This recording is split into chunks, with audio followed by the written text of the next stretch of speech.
আসসালামু আলাইকুম ওয়া রাহমাতুল্লাহি ওয়া বারাকাতুহু নাহমাদুহু ওয়া নুসাল্লি আলা রাসূলিহিল কারীম আম্মা বা'দ।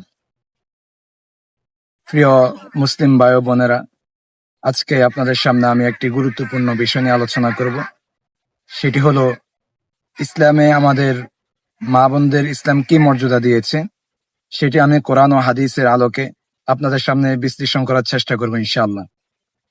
সর্বপ্রথম একটু কথা বলতে চাই, সেটি হলো আমরা অনেকে মনে করি যে নারীকে ইসলাম অনেক অবহেলা করেছে, নারীর কোনো মূল্যায়ন নাই। আসলে এই বিষয়টি একদমই ভুল তথ্য। ইসলামের পূর্বে যুগে নারীদের কোনো সম্মান ছিল না। যেমন জাহিলি যুগে নারীদের অপদস্থ, অপমানিত অনেক কিছু করা হতো, আমরা সেটা অনেকে অবগত আছি। কিন্তু ইসলাম আসার পর নারীদের যে সম্মান দিয়েছে তা বলার বাহিরে, এত পরিমাণ নারীদের সম্মান দিয়েছে। আসলে ইসলাম সবসময় চায় নারীকে মুক্তার মতো নিজেদেরকে হেফাজত করে রাখার জন্য, ইসলাম সেটাই চায়।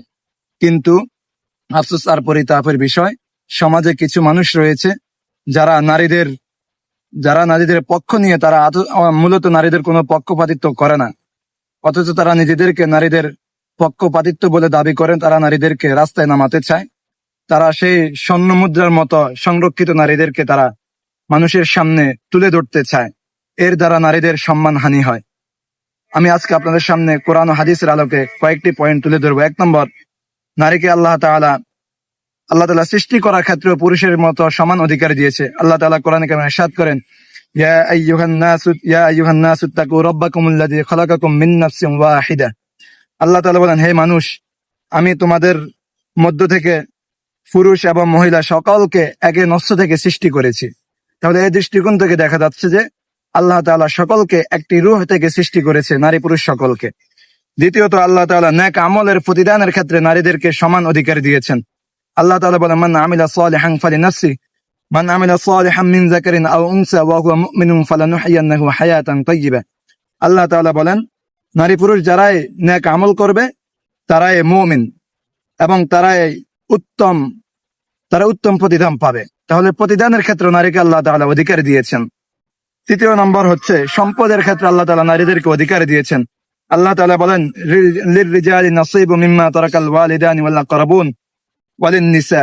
আল্লাহ তাআলা বলেন, তোমরা তোমাদের পিতামাতা এবং আত্মীয় স্বজন থেকে যে সমস্ত সম্পদ রেখে যায় তা থেকে পুরুষও পাবে, মহিলাও পাবে। তাহলে সেই দৃষ্টিকোণ থেকেও নারীদের অধিকার রয়েছে। বিবাহের ক্ষেত্রেও নারীদের অধিকার রয়েছে। অর্থাৎ আমরা হাদিস থেকে স্পষ্ট বুঝতে পারি যে কোনো বিধবা নারীর অনুমতি ছাড়া তার বিবাহ দেওয়া যাবে না, এবং কোনো কুমারী নারীর তার এজাজত ব্যতীত তাকে বিবাহ দেওয়া যাবে না, অর্থাৎ তার সম্মতি লাগবে। তাহলে সেই ক্ষেত্রে ইসলাম নারীকে প্রাধান্য দিয়েছে, সম্মান মর্যাদা দিয়েছে এবং মায়ের মর্যাদা দিয়েছে আল্লাহ তাআলা ইসলাম নারীকে। রাসূল করিম সাল্লাল্লাহু আলাইহি সাল্লামকে এক সাহাবী জিজ্ঞেস করলেন, ইয়া রাসূলুল্লাহ, আমি মর্যাদার দিক থেকে এবং সম্মানের দিক থেকে কাকে সবচেয়ে বেশি অগ্রাধিকার দিব? তখন রাসূল করিম সাল্লাল্লাহু আলাইহি সাল্লাম বলেন, উম্মুকা সুম্মা উম্মুকা সুম্মা উম্মুকা সুম্মা আবুকা। তোমার মাকে, অতঃপর তোমার মাকে, অতঃপর তোমার মাকে, অতঃপর তোমার পিতাকে। তাহলে এখানে রাসূল করিম সাল্লাল্লাহু আলাইহি সাল্লাম 3 বার মায়ের কথা বললেন, 4th বার গিয়ে পিতার কথা বললেন।